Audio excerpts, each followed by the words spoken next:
웨스트민스터 소요리 문답을 저희가 계속 보고 있습니다. 그리고 첫 번째는 성경을 보았고, 두 번째는 그 성경에 기록되어져 있고 우리에게 깨닫게 해주시는 하나님에 대해서 저희가 보고 있습니다. 하나님에 대해서 제일 먼저 생각할 때 우리가 꼭 기억해야 하는 것은, 우리가 경험하는 하나님의 속성은 하나님의 존재의 이유가 아니고 하나님 되심이 아니다라는 것이었습니다. 우리가 경험하는 것은 하나님께서 우리에게 보여주시는 여러 속성 중 지극히 개인적인 것이고, 또한 여러 하나님의 속성 중 굉장히 단편적인 것을 우리에게 보여주신다.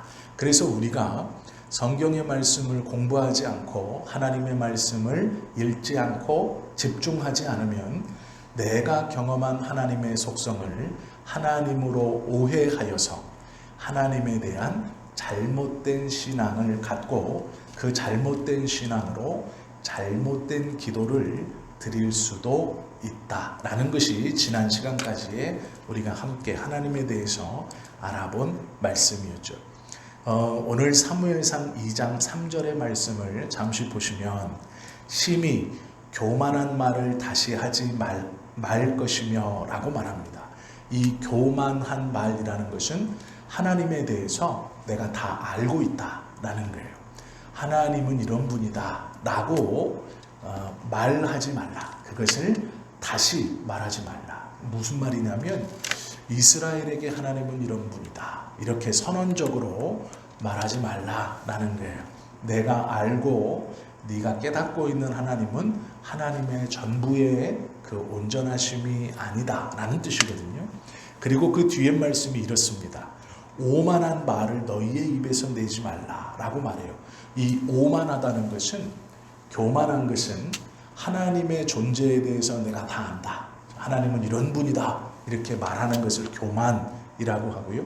오만한 것은 하나님의 뜻은 이것이다, 단정하는 거예요. 하나님은 이런 분이고 하나님의 뜻은 이것이다, 이렇게 단정해서 말하는 것을 교만과 오만이라고 해요. 성경은 교만하지도 말고 오만하지도 말아야 한다, 이렇게 말하고 있습니다. 이 말은 하나님을 단정하지 마라, 또 하나님의 뜻을 단정하지 마라, 다 아는 것처럼 말하지 마라, 이렇게 말해요. 하나님은 우리가 단정할 수 없고 다 파악할 수 없고 그 뜻을 헤아릴 수 없는 분이다, 이렇게 말씀하시는 겁니다. 그러면서 하나님을 다 안다고 말하지 말아야 하고 하나님의 뜻은 이것이다 라고 확정적으로 말하지 말아야 하는 이유에 대해서 이렇게 말해요. 여호와는 지식의 하나님이시라 라고 말합니다. 근데 놀랍게도 이 지식의 하나님이 지식을 달아보는 게 아니라 행동을 달아보신다, 이렇게 말해요.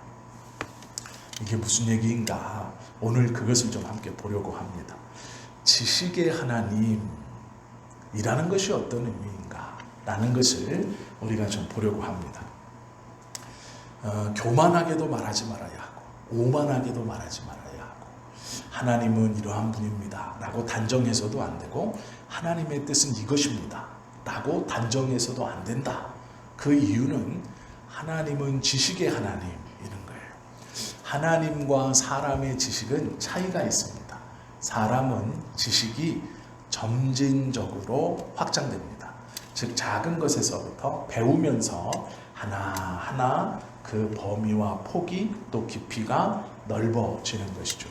그래서 우리가 어린아이들에게 책을 많이 읽혀야 합니다 라는 말은, 이 어린아이들의 지식이 어느 순간 확 확장되어서 완벽하게 갖고 있는 게 아니라 책에 나와 있는 것들을 이해하고 또 그것들을 통해서 지식이라는 것이 점진적으로 올라가고 더 깊어지고 더 확장되는 것을 우리가 알기 때문이죠. 사람에게 지식이라는 것은 삶을 살아가는 데 있어서 매우 유용한 것입니다. 그리고 지식을 얼마만큼 소유하고 알고 있느냐에 따라서 그 사람의 삶의 질이나 자신이 할 수 있는 일과 또 받을 수 있는 것, 또 손에 쥘 수 있는 것, 이것들의 양이 굉장히 많이 달라지죠. 어떤 정보를 갖고 있느냐, 무엇을 알고 있느냐에 따라서 효과적으로 또 실용적으로 살 수 있는 방법이 참 많이 있습니다. 조금만 주의를 기울이면 그 정보의 양, 지식의 양에 따라서 자신의 삶이 조금씩 바뀌어가는 것도 우리는 경험합니다. 이 지식이라는 것은 몰랐다가 아는 것이죠. 사람의 지식은 몰랐다가 아는 것이고 경험하면 할수록 점점점 그 지식이 쌓여서 더 깊어지고 더 넓어지는 것이죠. 자신이 평생 종사한 직업에 대해서는 다른 어떤 사람들보다 자신이 전문가가 됩니다. 왜 그러냐면 처음 그 일에 뛰어들었을 때보다 그 지식이 점점점 쌓여왔기 때문에 그렇습니다. 그런데 하나님의 지식은 그렇지 않습니다. 하나님의 지식은 순수하고 대상물에 대해서 첨부가 되거나 오염되지 않습니다. 이게 무엇이냐면 배워서 더 알 것이 없고 잘못된 지식으로 그 하나님의 지식이 오염되거나 틀어지지 않는다라는 뜻이에요.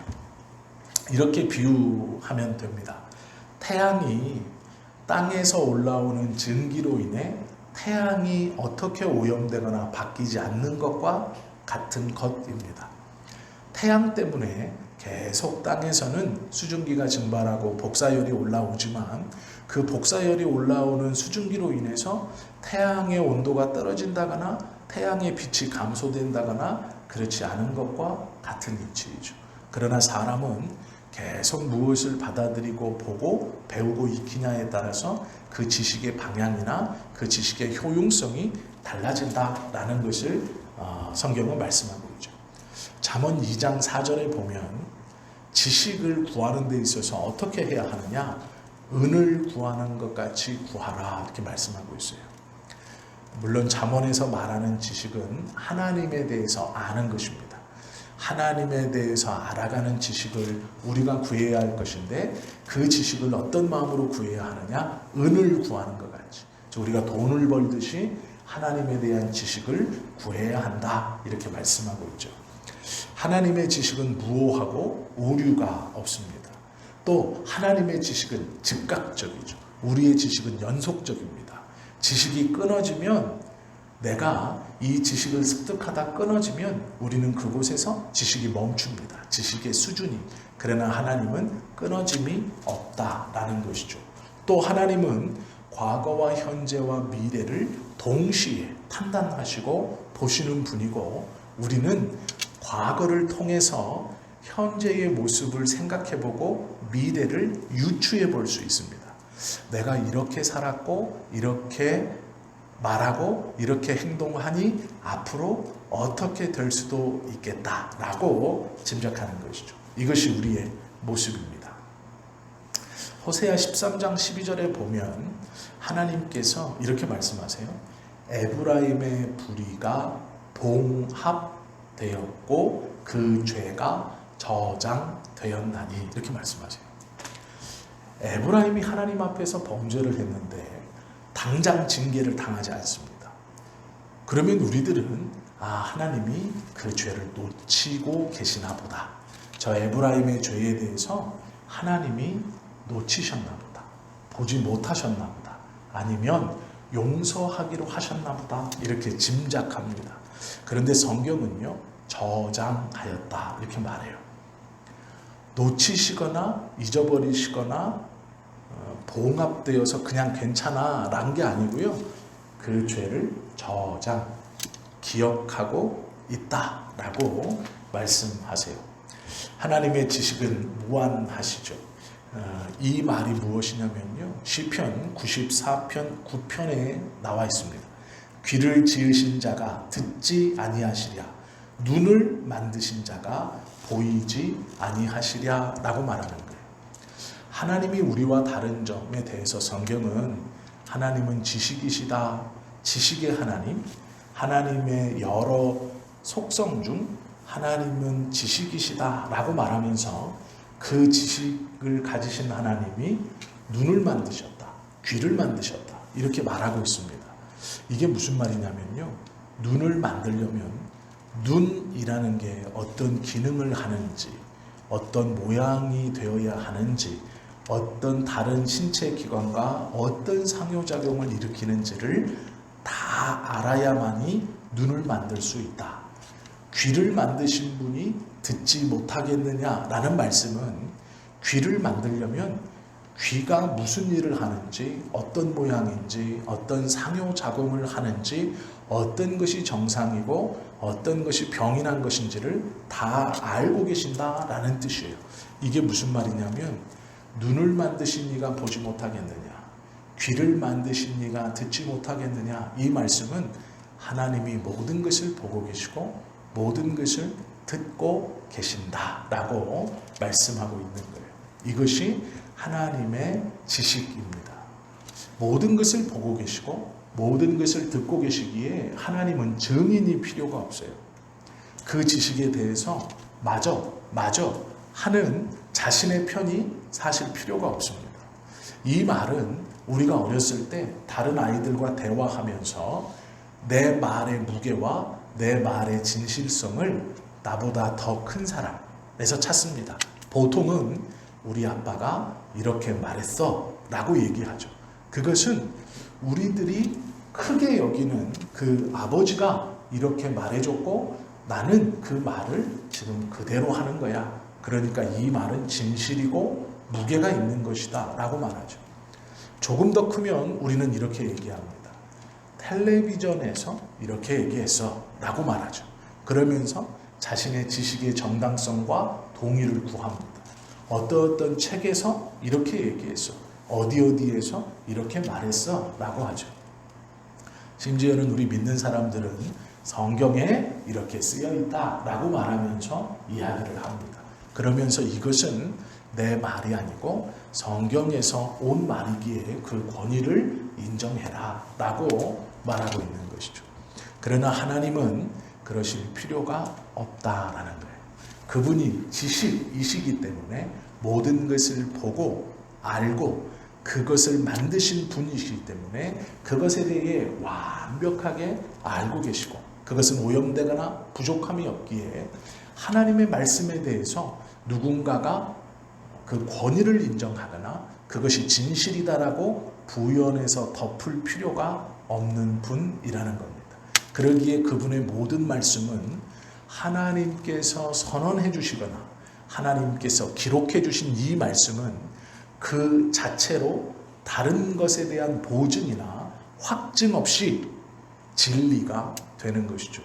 우리는 성경을 하나님의 말씀이고 진리이며 성경의 권위를 인정하는 것은 하나님은 지식이시다라는 것에서부터 나오는 것입니다. 하나님의 지식은 우리와 다르기에 확증할 필요가 없고 확인할 필요가 없고 이것이 진짜다라고 다시 한번 그 권위에 무게를 실어줄 것이 필요가 없다라는 것을 믿기 때문에 하나님의 말씀을 하나님의 말씀으로 권위의 말씀으로 그대로 받는 것입니다. 내가 하나님을 믿기 때문에 성경의 말씀을 믿습니다. 이 말을 정확하게 하면 지식이신 하나님으로 인하여 성경이 무오하다는 것을 나의 지식과 나의 생각과 나의 어떠함이 아니라 그것과는 다르다는 것을 내가 분명히 인지하고 믿습니다라는 뜻이에요. 우리가 성경의 말씀을 믿는다의 출발은 하나님은 지식이시다 해서 출발하는 겁니다. 그러기에 무오하시기 때문에 우리가 그것을 믿고 있다라는 것이죠. 우리가 알지 못하는 자를 두려워할 수 없죠. 우리는 알지 못하는 사람에 대해서는 인지할 수 없습니다. 즉 알지 못하는 사람을 막연히 두려워할 수는 없습니다.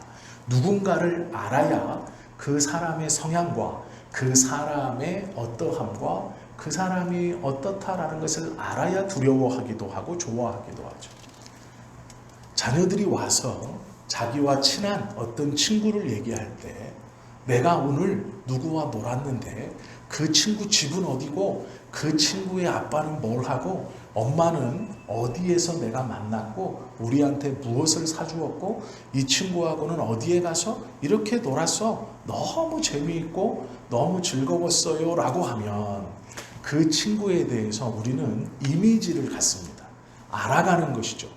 아, 오늘 내 아이가 만난 그 친구의 이름은 누구고 이 친구의 부모님은 뭘 하는 사람이고 어디쯤 사는 사람이고 이 친구의 성격은 대충 어떻고 우리 자녀와의 관계가 어떻구나 라는 것을 가지고 그것을 파악하고 이미지를 갖습니다.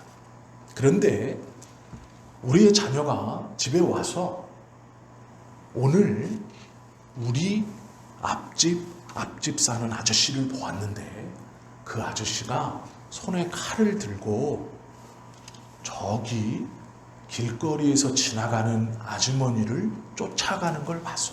그리고 큰 비명소리가 들리는 걸 내가 들었어요 라고 한다면 우리는 그 앞집 사는 아저씨, 그 남자를 어떻게 생각할까요? 그 전에 들은 정보로 위험한 사람이구나. 무슨 일인지는 잘 모르지만 길거리에서 한 여성에게 칼을 들고 쫓아가는 것을 내 아이가 보고 곧이어 큰 신음소리가 나고 아이가 무서워서 집에 뛰어 들어와서 이 얘기를 하는 이것이라면 그 앞집 사람에 대해서 우리는 들은 정보대로 그 지식대로 그 사람을 판단하고 꺼려 하는 것이죠. 이것이 우리의 지식입니다. 우리는 우리가 들은 것, 본 것, 경험한 것으로 판단하죠. 그러나 하나님은 그렇지 않다는 것입니다. 하나님의 지식은 완전하여서 단편적으로 들으신 것, 단편적으로 보신 것, 단편적인 느낌이 아니라 그 모든 것을 정확히 알고 계시기 때문에 그것이 어떤 상황인지를 아는 거예요. 우리 아이가 좋게 말했던 그 아이가 알고 보니까 다 거짓말한 것일 수도 있는 것을 우리는 눈치챌 수 없습니다. 내 아이의 말만 믿으면. 그러나 만약 그런 것이 있다면 하나님은 알고 계신다라는 거예요. 칼을 들고 쫓아가는 그 사건을 우리는 들어서 저 사람이 위험한 사람이구나 라고 생각하지만 그 속내를 우리는 알지 못하죠. 그 새로운 정보를 들어야 그렇지 않을 수도 있겠다 라고 생각할 뿐입니다. 그러나 하나님은 그렇지 않다는 거예요. 그 단편적인 것만 보시는 분이 아니다 라는 거예요. 그래서 하나님은 지식이시다 라고 말하면서 하나님의 지식이 우리와 다르다라는 것은 우리에게 매우 중요한 의미가 있습니다. 왜 그러냐면 하나님의 그 완벽한 지식으로 말미암아 우리가 하나님을 신뢰할 수 있는 거예요. 만약에 하나님도 우리처럼 단편적인 알미나 지식을 가지고 무엇을 판단하시고 행동하시고 결정하신다면 신뢰할 수 없죠. 그것은 실수가 될 수도 있고 오류가 될 수도 있고 잘못된 판단일 수도 있죠. 나에게는 유익이지만 저에게는 유익이 안 될 수 있고 어쩌면 저에게는 유익이지만 나에게는 불합리함이 될 수도 있는 것이죠. 하나님이 이 단편적인 지식의 파편을 가지고 우리들처럼 생각하고 판단하신다면 하나님의 지식이 그런 것이라면 우리는 하나님을 신뢰할 수 없습니다. 그런데 우리는요, 하나님의 지식을 그 단편적인 파편처럼 생각할 때가 있어요. 그래서 나에 대해서 기도할 때 자신의 죄를 감추고 자기가 하나님 앞에 무엇을 했다라는 것을 크게 하나님께 기도하고 그것을 반복하면서 또 자신의 허물이나 자신의 부족함이나 자신의 어리석음을 고백하지 않고 이것을 감추고 내 기도 제목에 있는 상대방의 잘못과 허물과 그 사람이 나에게 준 아픔만을 강조하면서 하나님 앞에 나아가 편파적인 지식으로 기도하고 내 이 편파적인 기도의 방향으로 하나님이 응답해 주셔서 나는 회복되고 저는 망해야겠다라고 기도할 때가 있다라는 것이죠. 설사 우리가 그렇게 기도한다 할지라도 하나님은 우리가 기도하는 그 편파적인 정보나 지식, 그 기도의 내용으로 그 일을 판단하시거나 그 기도를 판단하셔서 그 편파적인 것으로 판결을 하시는 분이 아니시다라는 거예요. 그러기에 하나님은 지식이시다라고 성경에서 말씀하시는 이 말씀이 굉장히 중요한 겁니다. 우리가 그러기에 그 하나님을 더 신뢰할 수 있다라는 것이죠. 시편 73편 11절에 보면 우리만 그렇게 생각한 게 아니에요. 물론 우리가 항상 그렇다는 것은 아닙니다. 말하기를 하나님이 이를 어찌 알랴라고 말하는 사람들이 있어요. 즉 하나님께서 우리가 이렇게 행하면 하나님이 어떻게 알겠어요? 다윗이 대표적이었습니다. 밧세바를 취하고 강제로 취하고 그의 남편을 죽인 다음 이것이 하나님 앞에 가리워질 것이라고 생각했습니다. 잘 넘어갔다고 생각했습니다. 그래서 그는 되었다라고 생각했어요. 그런데 문제는 그 당시 처음 출발은 이름 없는 나단 선지자가 그에게 찾아와서 하나의 비유를 들 때만 해도 다윗은 눈치채지 못했습니다. 나단 선지자가 와서 가난한 집에 새끼양 한 마리가 들어왔고 그 새끼양 한 마리를 이 가난한 사람은 자신의 자식처럼 아끼고 사랑했습니다. 잘 때도 같이 잤고 먹을 때도 한 상에서 같이 먹었습니다. 이렇게 얘기했습니다. 그때만 해도 다윗은 이 이야기가 무슨 얘기인가로 듣고 있었어요. 그 당시에 가난한 사람들뿐 아니라 부유한 사람들도 우리와는 집의 구조가 조금 달랐습니다. 그 당시에는 열을 낼 수 있는 온기를 낼 수 있는 것이 많지 않았습니다. 그리고 도둑도 또 자연환경, 모래바람이 많이 불었기 때문에 짐승들을 밖에 둔다는 것은 대부분 다 하루아침에 몰살하거나 도둑 맞거나 죽어 있을 가능성이 매우 컸습니다. 그래서 집 안에서 함께 이렇게 먹고 자고 했습니다. 이게 무슨 말이냐면 집을 네모나게 생각하시면 문이 하나가 있고 그 문은 나무나 천으로 가려져 있습니다. 그리고 그 문 옆에 조그마한 울타리가 있고 그 안에 양과 염소를 넣어서 키웠습니다. 그리고 요 키운 요 자리 옆쪽으로 조그만 이렇게 올라가는 단처럼 쌓아서 여기서 사람들이 생활했어요. 요 단 밑에서 짐승들이 컸습니다. 왜 그러냐면 이 짐승들이 나오는 똥을 말려서 불을 내는데 사용하기도 했고 이 짐승들의 방변의 열기와 이 짐승들의 열기로 집안이 따뜻해졌기 때문에 그렇습니다. 그렇기 때문에 그 당시에 어려운 사람들은 그렇게 짐승들과 한 공간에서 지내는 것이 다반사였습니다. 부요한 사람들은 그렇지 않았습니다. 그것을 분리했고 아주 부요한 사람은 그것을 키우는 사람들을 따로 두어서 자신의 집안에는 그 짐승들을 두지 않았죠. 다윗이 나단 선지자가 들려주는 이 이야기는 예루살렘에 있는 가난한 사람들이 살아가는 보통의 이야기였습니다. 그렇게 출발했는데 이 이야기의 끝은 그 옆에 붙어있는 부자의 집에 사람이 친구가 놀러 왔는데 자신의 양을 잡지 않고 그 옆에 집에 있는 그 양을 잡았다라고 말합니다. 이것을 우리가 가만히 생각해 보면요, 그 부자가 나쁜 사람은 아니에요. 왜 그러냐면 부자의 집 안에는 양이 없습니다. 이 말이 무슨 말이냐면 이 부자에게 귀한 손님이 왔어요. 음식을 대접해야 되는데 이 부자가 음식을 대접하려면 자신의 양을 찾아서 종을 자신의 양 무리 가운데로 한참을 보내야 돼요. 보통 멀리 있으면 7일 길도 떨어져 있습니다. 그러면 내가 지금 귀한 손님이 와서 귀한 것을 급하게 대접하고 싶습니다.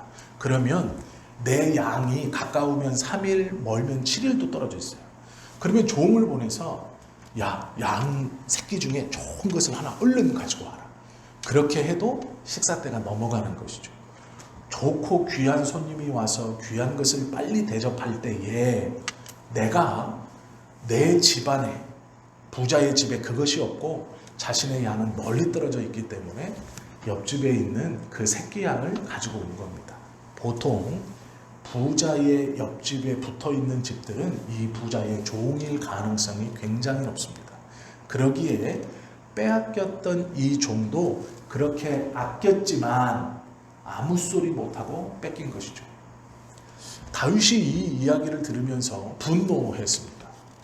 왜 분노했냐면 양을 그렇게 많이 가지고 있어요. 그런데 그 정도의 집이라면 그 부잣집 안에는 먹을 것을 조금 두고 식사 때마다 그것을 주어야 이걸 먹어야 맞는 것이죠. 우리로 말하면 냉장고에 고기도 넣어놓고 야채도 넣어놓고 해서 끼니 때마다 그걸 먹어야지 이렇게 생각할 수 있습니다. 그런데 그 당시에는요, 자신의 종의 생명뿐 아니라 종의 재산도 주인의 것이었기 때문에 이런 일들이 많이 벌어졌습니다. 악한 주인들은 일부러 종의 재산을 탈취하기도 했어요. 이 이야기를 듣고 다윗이 분노합니다. 우리도 잘못됐다라고 생각합니다. 물론 잘못된 것이죠. 왕이 분노했다는 것은 이 부자에게는 많은 음식들이 있었을 수도 있고 그것과는 다른 음식이 또 있었을 수도 있습니다. 그런데 이 부자의 입장에서는 귀한 손님이었기 때문에 아마 그 양을 가지고 왔을 겁니다. 다른 요리와 함께 그 새끼 양의 고기를 대접하고 싶었을 겁니다. 그리고 그렇게 가져온 양은 나중에 자신의 양에서 4마리를 4배로 그 종에게 주는 것이 주인의 관례였어요. 급하게 내가 썼다면 그 쓴 것의 4배로 주는 것이 그 당시의 관례였습니다. 이 이야기가 어떻게 끝나야 정상이냐면요, 원래 그 양을 가져와서 손님을 대접하고 그날 그 음식을 잘 대접한 후에 이 주인이 4배, 새끼 양 4마리를 이 옆에 있는 그 가난한 자에게 주었다, 이렇게 끝나는 거예요. 원래 이렇게 끝나야 됩니다. 다윗은 그것을 기대했을 거예요. 그래서 부자가 가난한 자에게 그 아끼던 양을 대신 잡아서 손님을 대접했고 4마리를 주어서 이 부자의 관용함과 부자의 넉넉함과 이 부자의 부자로서 해야 되는 것을 주었구나라고 생각하고 그 이야기를 들었을 거예요. 왜요? 보통 그렇게 끝납니다. 그 이야기는. 그리고 이스라엘 백성들은 그렇게 행합니다. 그렇기 때문에 자신의 종의 것이라도 함부로 취하지 않았어요. 그런데 그 이야기의 끝은 그냥 빼앗아 대접하고 끝나버립니다. 다윗이 분노하죠. 다윗은 그때까지도 이 이야기가 자신에 대한 이야기라는 것을 생각하지 못했습니다. 왜요? 다윗이 그 전에 이 시편의 말씀처럼 시편 73편 11절의 말씀처럼 이를 하나님이 어찌알랴 생각했습니다. 아무도 모르게 진행했고 은밀하게 진행했고 뒷수습도 다 해놨으니까 누구도 불만을 가진 사람이 없겠지 라고 생각했고 하나님조차도 괜찮다라고 생각한 거예요. 그래서 이 이야기가 끝났을 때에 다윗은 노발대발합니다. 4배를 물어주지 않았다고? 그 양을 그냥 뺏어서 저녁 대접하고 끝났다고? 라고 생각하죠. 그런데 그 주인이 당신입니다 라는 말을 듣는 순간 다윗은 엎드려서 하나님 앞에 기도하고 통곡합니다. 왜요? 하나님의 지식에 대한 것이에요. 온전하신 하나님. 자기가 단편적인 기도와 그 일로 자기는 완벽하게 잘했다, 수습했다 라고 생각했지만 하나님은 그렇지 않았다는 것이죠. 하나님은 그 모든 것을 알고 계시고 그것을 누구에게 말하게 하셨냐? 유명한 선지자가 아니라 이름 없는 그 등장하기 전까지 이름이 없는 나단이라는 이름도 낯선 선지자에게 깨닫게 하시고 지금 이 나단은 그 이야기를 왕궁에 와서 하고 있어요. 이게 무엇이냐면 나단 선지자가 하나님의 음성을 분명히 들었다는 거예요. 그리고 그 당당함으로 왕궁에까지 찾아와서 다윗 앞에 이야기를 비유로 말씀하고 있습니다. 다윗이 깨달은 것이 무엇이냐면 자신의 죄를 그때 깨달은 게 아닙니다. 자신이 잘못했다는 걸 다윗은 이미 알고 있어요. 그러기에 수습을 했습니다. 이 수습이 완벽하다고 생각했어요. 근데 문제는 하나님 앞에서도 사람들처럼 이 단편적인 지식으로 판단하겠지라고 생각했는데 그것이 아니라는 걸 다윗이 깨닫게 된 겁니다. 정확히 하나님의 지식은 사람과 같지 않구나 라는 것을 깨닫게 되었고 내가 하나님께만 범죄하였습니다 라고 기도하는 거예요. 이 말이요 다른 사람을 다 속였습니다 그런 뜻이 아니고요, 모든 것을 알고 계시는 하나님이시기에 제가 죄를 범했다는 것을 알고 그 수습을 했지 않았습니까? 하나님, 제 마음이 그 마음, 이것이 죄라는 것을 알고 수습하기 위해 제 입장에서는 최선을 다한 것입니다. 하나님, 이라고 말하는 그 마음 상태를 세상의 사람들은 모르는데 하나님은 다 알고 계신 거예요. 그래서 다윗은 내가 하나님께만 범죄하였습니다 라고 기도해요. 왜요? 하나님만이 완전하게 알고 계시기 때문입니다.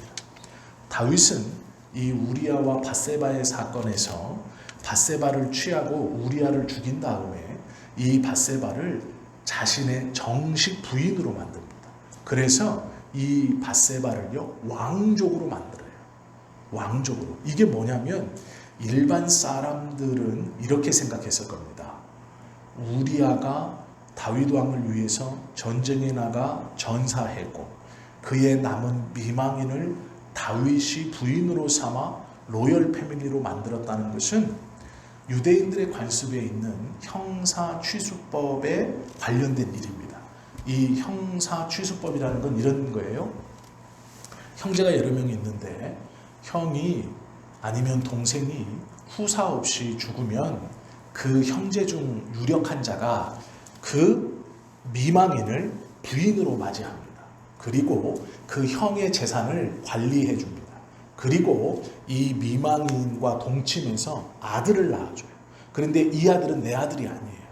형의 아들이기 때문에 형의 이름을 따라가고 이 아들이 미성년자에서 장성해지면 형의 재산과 형수를 그대로 돌려줘서 가문을 이어가게 하는 거예요. 형의 아들로서의 가문. 이것이 유대인들에게만 있는 독특한 형사 취수법이라는 거예요. 다른 데서는 형수 취수법이라고도 부르는데 형사 취수법이 맞습니다. 이 전통이 유대인들에게 있었습니다. 이게 뭐냐면요, 우리아의 아내, 이건 다윗과 형제가 아니거든요. 그런데 백성들이 볼 때는 우리아가 다윗께 충성했고 다윗은 이 우리아의 가문을 왕가로, 즉 형제로 받아들여서 그 미망인에게 아들을 갖게 하고 우리아의 가문을 왕족의 가문으로 승격시켜서 그 가문을 이어가게 한다, 이렇게 생각한 겁니다. 다윗의 입장에서는 정말 최선을 다한 거예요. 평범했던 장수를 로열 패밀리로 만들어 주었고 형제들끼리만 감당하는, 그리고 민간에서는 형제들도 그것을 감당하려고 하지 않았어요. 대부분 모른 척 했습니다. 이걸 무시했어요. 핑계를 막 여러 개 댔어요. 왜냐하면 단순히 그 형제의 재산이 많건 적건 나중에 띄워줄 때는 그 재산으로 인하여 자기의 재산이 증식된 것만큼을 띄워줘야 되는 거예요. 그러니까 내가 이 형수가 양이 10마리 있을 때 나에게 왔어요.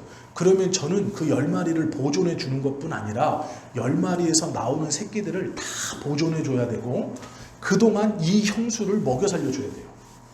그리고 이 형수가 낳는 아들을 또 먹여 살려줘야 돼요. 그러니까 이 집안을 보호하는 데 계속해서 먹여 살려주고 요 짐승의 이득분, 나온 새끼들이 내 것이 되느냐? 아니에요. 그건 온전히 요 집안이기 때문에 나중에 그 새끼들까지 다 해서 다 돌려줘야 돼요. 이게 무슨 짓이냐면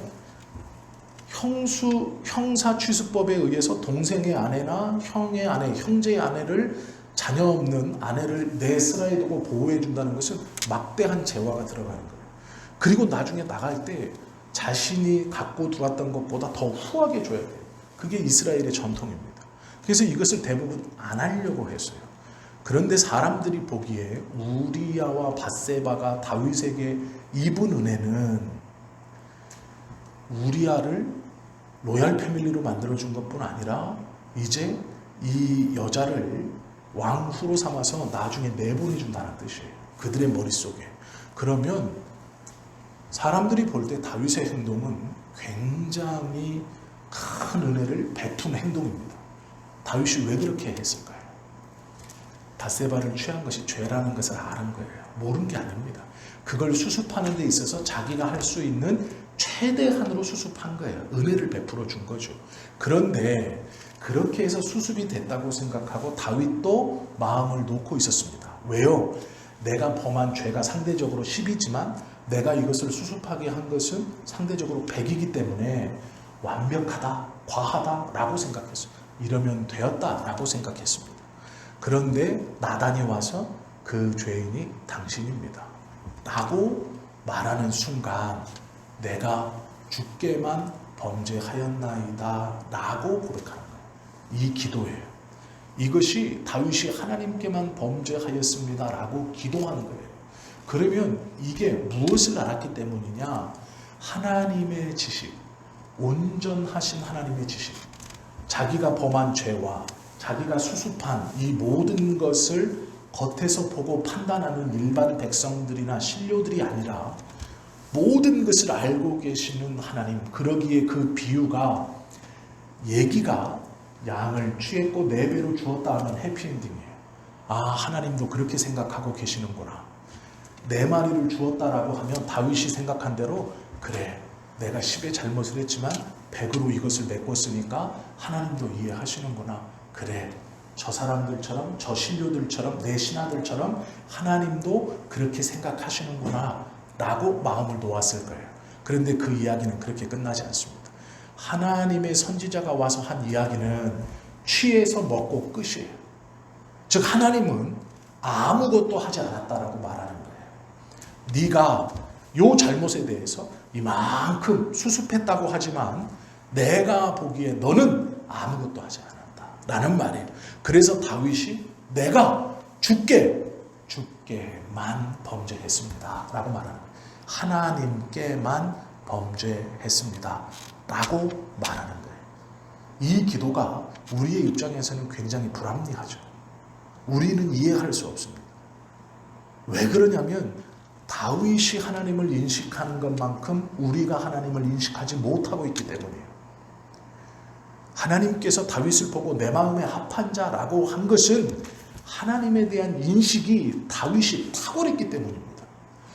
하나님을 바라볼 때 다윗은 자기가 경험한 하나님의 한계를 두고 있지 않아요. 나단 선지자를 통해서 새로운 하나님의 모습이 보일 때마다 그것을 바로 받아들이고 순종하고 이것이 나에게 또 알게 해주시는 하나님의 모습이라고 확신합니다. 다윗이 경험했던 하나님은 그가 시편을 처음에 고백할 때 보시면 사자와 곰과 늑대의 아가리에서 나를 건져주신 하나님이었어요. 그 광야에서 양들과 하프를 치며 저녁에 하나님을 노래할 때 나의 그 하프 소리에 귀를 기울여 주시는 하나님, 양새끼를 물어가는 늑대를 쫓아가서 그 막대기와 돌멩이를 슬랭이라는 것을 가죽끈의 끝에 달아서 던져 잡을 때 그 곰에서 그 늑대에서 나를 건져주신 하나님이었어요. 그래서 다윗이 그 경험을 가지고 골리앗 앞에 뛰어갈 때 너는 칼과 단창으로 내게 오거니와 나는 만군의 여호와의 이름으로 내게 간다라고 할 수 있었던 건 그 곰의 입에서 나를 건져주셨던 하나님, 늑대의 입에서 나를 건져주셨던 하나님이 골리앗의 저 칼에서 나를 건져주실 것이다 하고 나가서 승리합니다. 그러면 다윗은 자신이 과거에 경험했던 나를 지키시고 건지시는 하나님을 가지고 골리앗 앞에 나아갔고 그 골리앗 앞에서 골리앗을 물리치고 승리했습니다. 그런데 문제는 이 승리로 다윗이 믿는 하나님이 굳어져야 되는데 그렇지 않아요. 그리고 나서 다윗은 승승장구하는 것 같았지만 그 사건을 계기로 사울의 주목을 받게 되고 시기를 받게 돼서 10년 동안 도망다닙니다. 나를 지키시고 보호하시는 하나님이신데 내가 10년 동안 유리걸씨 가면서 도망다녀요. 얼마나 힘들고 고통스러웠는지 군사 3,000명이 자기를 죽이겠다고 자기의 꽁무니를 쫓아다니고 다윗을 숨겨주는 사울이 다 죽여버리겠다라고 공포하면서 다윗을 신고하는 마을에게 내가 포상을 주고 만약에 숨겨졌다 걸리면 니네 마을은 다 멸절시킬 것이다 라고 이야기할 정도예요. 나를 지키시고 나를 도우시고 사자의 입에서 나를 지키시고 도우셨고 골리앗의 손에서 승리케 하시는 그 하나님만을 경험했던 다윗이 그 하나님이 자신의 하나님의 전부였다면 다윗은 싸웠어야 돼요. 사울하고. 왜요? 나를 승리케 하시는 하나님, 곰에서 나를 지키셨던 하나님, 골리앗에서 나를 지키셨던 하나님이기 때문에 다윗은 사울과 싸웠어야 됩니다. 그런데 안 싸워요. 도망다닙니다.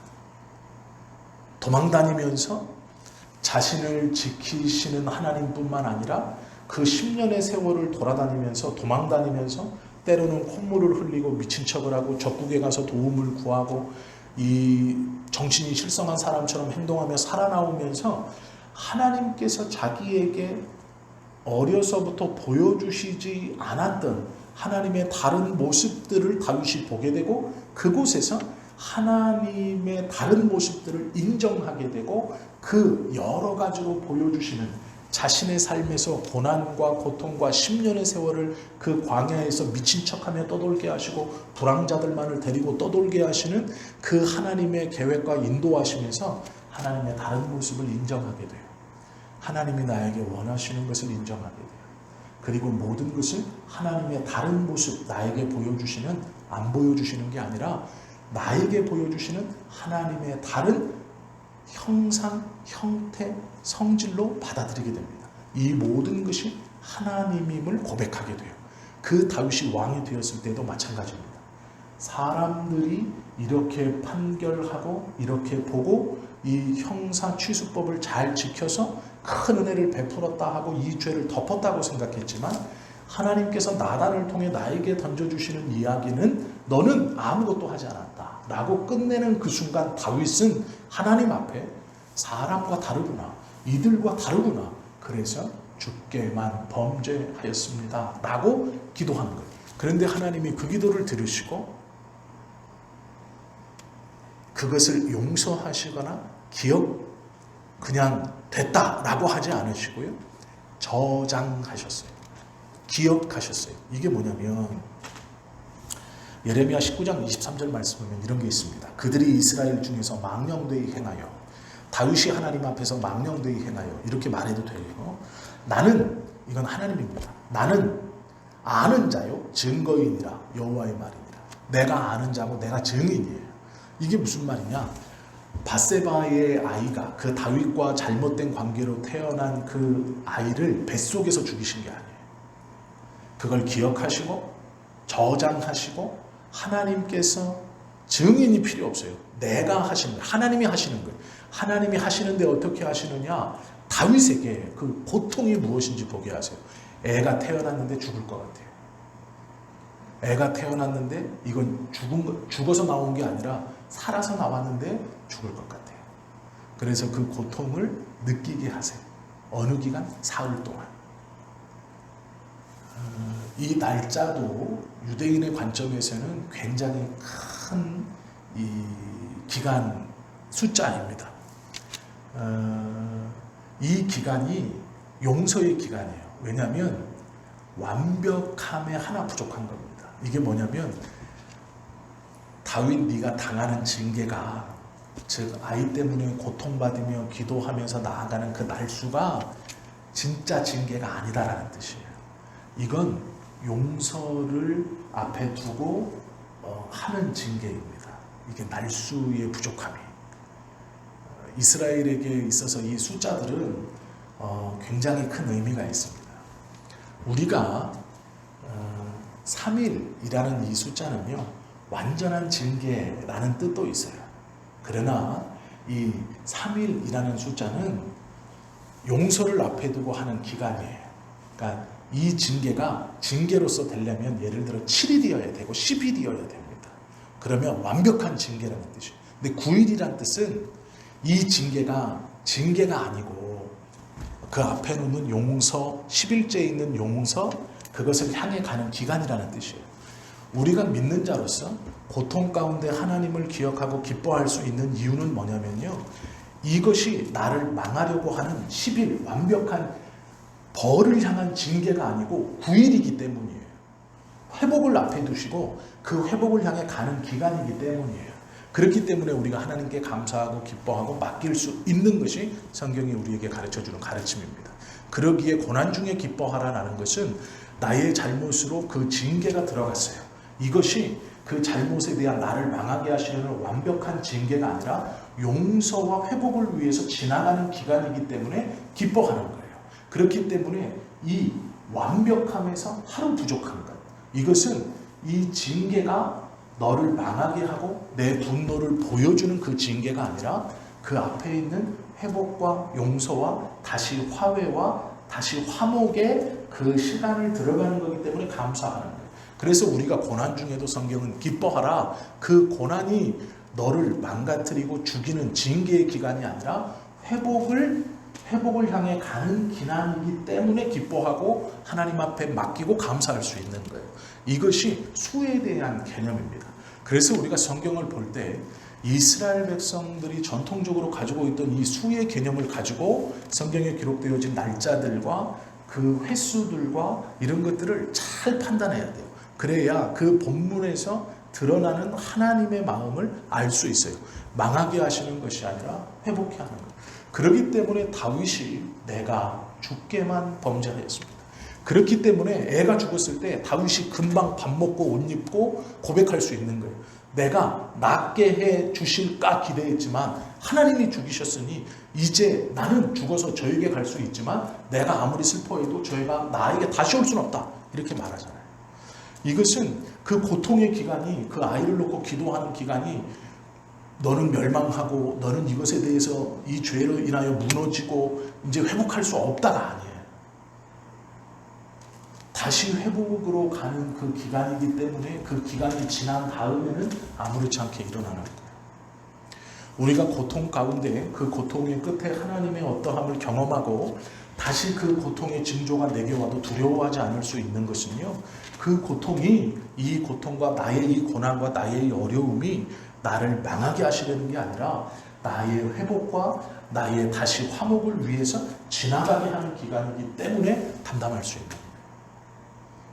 그러기에 고난 앞에서 담담히 그것을 맞이할 수 있고 견딜 수 있는, 이건 나로 망하게 하시는 것이 하나님 뜻이 아니기 때문에, 하나님이 지식이시고 지혜로우시고 그 하나님이 우리의 행동을 달아보시니라는 말씀은 내가 지식에 완전한 하나님임을 믿느냐, 내 지식은 편협함이 없고 오염되지 않고 변하지 않는 온전한 진리임을 믿느냐, 그렇다면 너는, 그 나를 믿는 너는 어떻게 행동하겠느냐, 내가 그걸 달아보겠다, 이 말씀이에요.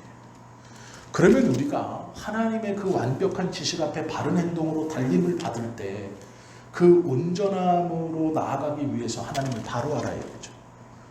하나님을 바로 아는 지식이 우리 안에 있어야 돼요. 하나님을 우리가 생각하는 것으로 한정짓거나 내가 만난 하나님이 전부의 하나님이라고 생각하거나 하나님이 나에게 보여주신 하나님의 속성들을 내가 하나님이라고 잘못 오해해서 그 범주 안에만 있다면 온전한 지식이신 하나님이 우리를 다룰 때 한쪽으로 치우칠 수밖에 없는 것이죠. 그것은 바른 믿음이 아니에요. 그래서 성경은 냉철한 이성으로 하나님의 말씀을 하나하나 정확히 이해해야 돼요. 하나님께서 우리에게 어떠한 것을 성경을 통해 설명하시고 보여주시는가를 우리가 알 수 있어야 되죠. 이것이 우리가 성경을 공부하고 우리가 성경을 함께 나누는 이유입니다. 성경에 설명되어진 하나님을 알아가는 것, 성경에 설명되어진 예수님을 알아가는 것, 성경에 설명되어진 성령님을 알아가는 것이죠.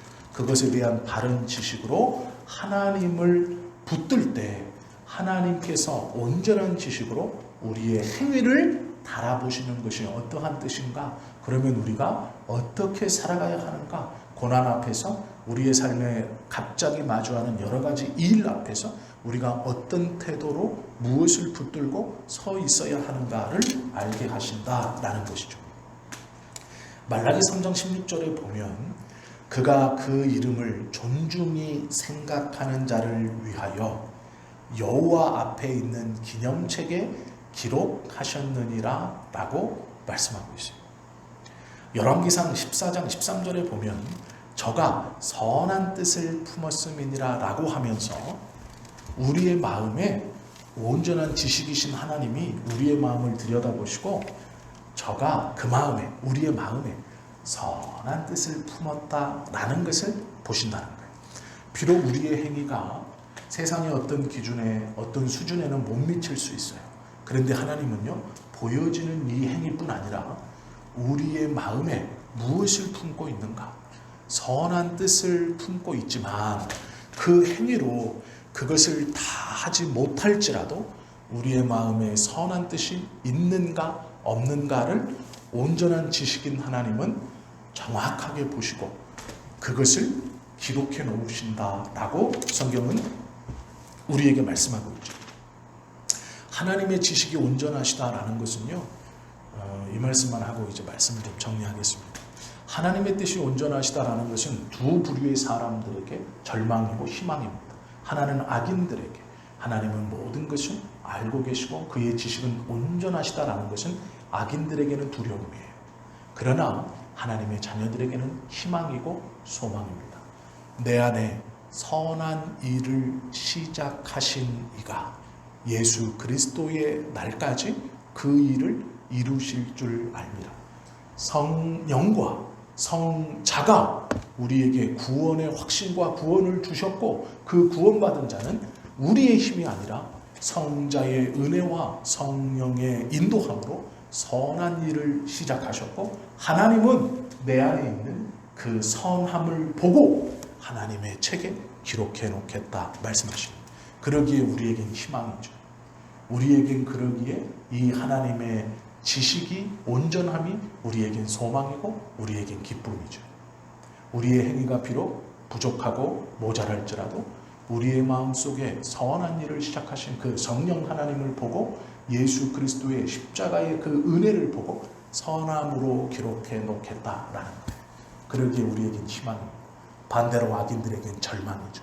그들이 아무리 속이고 그들이 아무리 화려하고 그들이 아무리 별짓을 다 해도 그 마음에 하나님의 선함이 없는 것을 보신다라는 것이죠. 그러기에 저들에겐 절망이며 우리에겐 희망입니다. 우리는 하나님의 말씀을 하나님의 말씀과 진리로 믿는 것은 하나님의 지식이 온전하시기 때문이에요. 이것이 그분이 성경을 통해 우리에게 보여주시는 또 다른 하나님이며 우리의 믿음에 우리의 기도에 여러 근거 중 또 하나의 확실한 근거가 되는 것입니다. 우리가 성경을 배우며 지식을 쌓아가는 것은 단순히 교만하기 위해서가 아니에요. 하나님은 이렇다, 이 교만함 때문이 아니에요. 하나님의 뜻은 이렇습니다, 오만하라고 하신 것이 아니에요. 교만과 오만함이 아니고 오직 겸손히 하나님은 지식이시고 하나님이 행동을 달아보시는 우리의 삶에 믿음을 달아보신다라는 것을 기억하는 것이죠. 그러나 우리에게 소망이 있음은 우리 안에 그 선한 일을 시작하신 성령 하나님의 증거와 예수 그리스도의 십자가의 은혜가 여전히 우리에게 있기로 하나님은 그것을 선하다라고 자신의 책에 기록해 놓으신다는 거예요. 그러기에 우리에게 희망이 되는 것이고 우리에게 기도의 조건이 되는 것이고 힘들고 어려운 상황에서도 기뻐할 수 있는 조건이 되는 것이죠. 이것이 우리가 받은 구원이며 은혜입니다. 이것을 기억하시고 하나님 앞에 감사함으로 기쁨으로 하루하루를 살아가실 수 있는 저와 여러분 되시기를 예수님의 이름으로 축원합니다. 기도하겠습니다.